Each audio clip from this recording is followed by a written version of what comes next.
అనంతపురం జిల్లాలో ప్రత్యేకించి సింగనమల నియోజకవర్గంలో చాలా మా రైతాంగం చాలా కష్టపడి పనిచేసేవారు.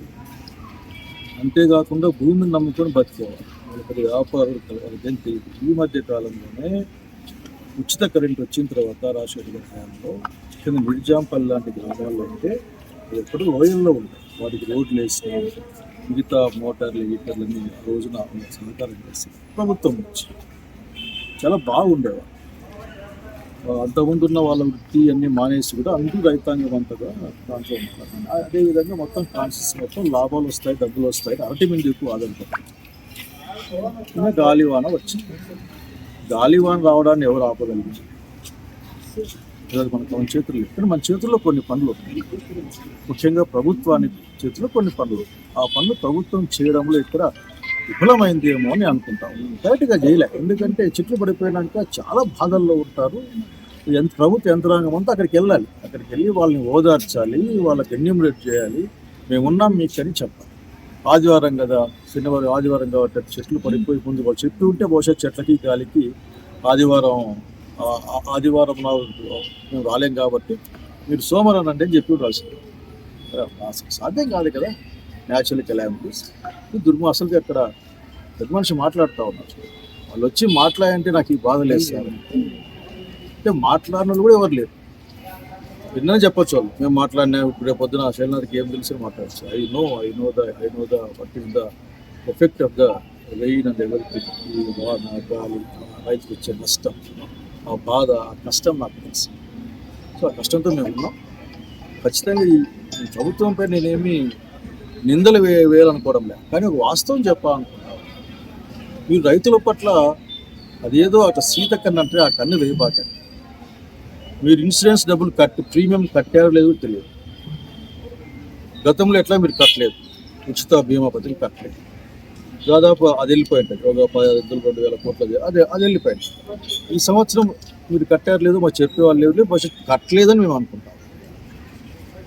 సో మీరు రైతులకు రావాల్సిన దాన్ని తక్షణం మీరు కట్టకపోతే ఎవరు ఆ ఫసల్ బీమా ఇంకోటి యాదో బీమా రైతుకు నష్టం వచ్చినప్పుడు ఆదుకోవడం కోసం డబ్బులు మేము ఆదో ధైర్యంగా చెప్పేవాళ్ళం. రైతుకి ఆఖరికి పంట రాకపోతే ఆ షేడ్ గారిని గుర్తు తెచ్చుకుంటాం. పంట రాకపోతే ఆ పంటకు నేను డబ్బులు కాపిస్తానని చెప్పేవాళ్ళం. జగన్మోహన్ రెడ్డి గారు కూడా ఉన్నన్ని రోజులు ఉచిత బీమా పథకం పెట్టారు. అట్లాగే రైతు భరోసా కింద వేలాది కోట్ల రూపాయలు డైరెక్ట్గా రైతుల ఇంట్లో 30,000 కోట్లు ఎంతో ఉంటాయి. సో ఈ విధంగా కొద్ది ఊరికే అరవడం కాదు. నేను చంద్రబాబు నాయుడు గారి ప్రభుత్వాన్ని కోరుతా ఉన్నాను, మీరు అరవద్దండి, ఆలోచించండి. ప్రజలకి ఏమి చేయాలో అది చేసేందుకోసం ముందుకు రండి. రైతులు నష్టపోతే ఇప్పటికే తక్షణ సహాయం ప్రకటించి ఉండాల్సింది. ఇన్పుట్ సబ్సిడీ ఇస్తామనో, లేకపోతే ఇన్సూరెన్స్ ఇస్తామనో, లేకుంటే ఎకరాకి ఇంత డబ్బులు ఇస్తామనో ఇప్పటికే ప్రకటించి ఉండాలి. ఎందుకంటే ఒక రైతుకే 50-60 లక్షలు నష్టం పోయింది నాకేమో బాధపడతాం. ఊరికంతా బుద్ధి చెప్పే పెద్ద మనిషి. అట్లా బుద్ధి చెప్పే పెద్ద మనిషి కూడా ఈ రోజున విషయం మందు దాగి చనిపోదామనే ప్రయత్నం ఎంత రైతుల యొక్క ఎంత దీనత్వాన్ని సూచిస్తుందో ప్రభుత్వాలు గుర్తుపెట్టుకోవాలి. అట్లా ఆఫీసర్లకు కోరుతాం, మీరు పెన్ను పేపర్తో ఆలోచించండి. దయచేసి మీరు హృదయంతో మనసుతో ఆలోచించండి. ఒక కంపాషన్ పెట్టుకున్నప్పుడు అక్కడ మీరుంటే ఏం చేస్తారని ఆలోచించాలి. సో ఈరోజు జగన్మోహన్ రెడ్డి గారు నిన్న కూడా మా నాయకుడు నిన్న కూడా లింగాల ప్రాంతంలో పర్యటించి నీర్జాంపల్లె గ్రామాలు మెన్షన్ చేశారు. ఈరోజు అక్కడికి వెళ్తా ఉన్నాం. ఆ ఎన్యూమరేషన్ సరిగా జరుగుతుందా లేదా, జరిగిందా లేదా, అట్లాగే ప్రభుత్వం నుంచి ఏమొస్తుంది ఏమి రాదు.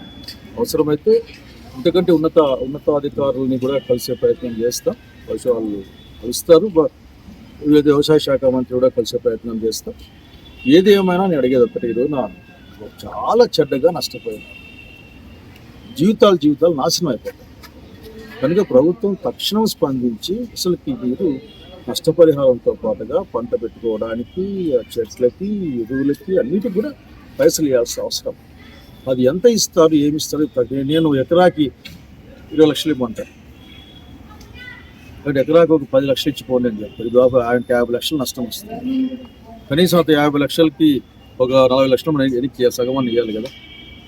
ఎందుకంటే చాలా వాటికి ఈ ప్రభుత్వాలు పెద్ద ఇండస్ట్రియలిస్టులకి లక్షలాది కోట్ల రూపాయలు రుణమాఫీ చేస్తూ ఉంటాయి. కేంద్ర ప్రభుత్వం అయితే దాదాపు 13 లక్షల కోట్ల పైగా రూపాయలని రుణమాఫీ చేశారు పెద్ద పెద్ద కంపెనీ. అక్కడ రైతులకు ఏదైనా ఇచ్చేస్తే బాగానే ఉంటుంది.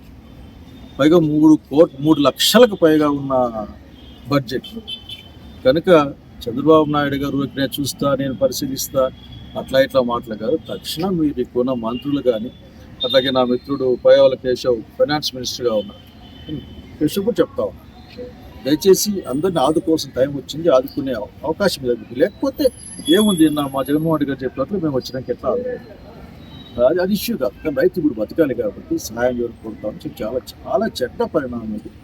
వాళ్ళ కారణం పెద్ద కారణం కాదు. వాళ్ళు అడిగే మాట ఒకటే, మమ్మల్ని మాట్లాడలేదు, మేము ఫోన్లు చేసి ఆదివారం కాబట్టి రాలేదని చెప్తా ఉన్నారు. ఏం చేయాలి సార్ అంటా ఉన్నారు. ఇటువంటి అలసత్వం మంచిది కాదు. తెలుగుదేశం పార్టీ ప్రభుత్వం పైన ఒక మాట ఉంటుంది, మీకు రైతుల గురించి పట్టదు, వ్యవసాయం గురించి మీరు పట్టించుకోరు, మీ దృష్టి ఎప్పుడు మల్టీనేషనల్ కంపెనీల పైన, పెద్ద పెద్ద ఫ్యాక్టరీల పైన, వాళ్ళపైనే ఉంటుంది అని ఒక మాట ఎప్పుడు మీరు చెప్తారు, మీ బుక్కు రాసి పెట్టేవారు. అనంతపురం జిల్లా రైతు గురించి మనం మాట్లాడే మీరు సీఎం గారు, ఇది ఆదాయంలో ముందట ఉందని చెప్పేసి, అది రైతు యొక్క కష్టం. కొన్ని నీళ్లతో ఆ ట్యూబ్లు వేసుకొని డ్రిప్ ఇరిగేషన్, వాటి ఇరిగేషన్లతో దాంతోనే వ్యవసాయం చేశారు మా వాళ్ళు. కనుక దయచేసి, ఇప్పటికీ అనంతపురం జిల్లా చాలా కష్టాల్లో ఉంది, రైతు చాలా కష్టాల్లో ఉన్నారు. ఈ అరటి రైతులు అట్లా వివిధ పంటలు, మొక్కజొన్న కూడా చాలా ప్రాంతాల్లో పోయింది. అన్ని పంటల్ని కూడా ఆఖరికి వాస్తవ ఎస్టిమేషన్ వేసి అది డబ్బులు ఎన్నికల్సిన అవసరం ఉంది. తక్షణం మీ సహాయాన్ని ప్రకటించమని మేము డిమాండ్ చేస్తా ఉన్నాం. అట్లా ముఖ్యమంత్రి గారు అడుగుతారు. ముఖ్యమంత్రి గారు అనేకమైన కార్యక్రమాలు మాట్లాడుతారు, అమరావతి గురించి రోజు మాట్లాడతారు. అనంతపురం జిల్లా రైతు గురించి కూడా ఆలోచించమని నేను కోరుకుంటూ ఉన్నా. తక్షణం ఇవ్వండి, లేకపోతే ఏంటనేది ప్రజలు నిర్ణయిస్తారు.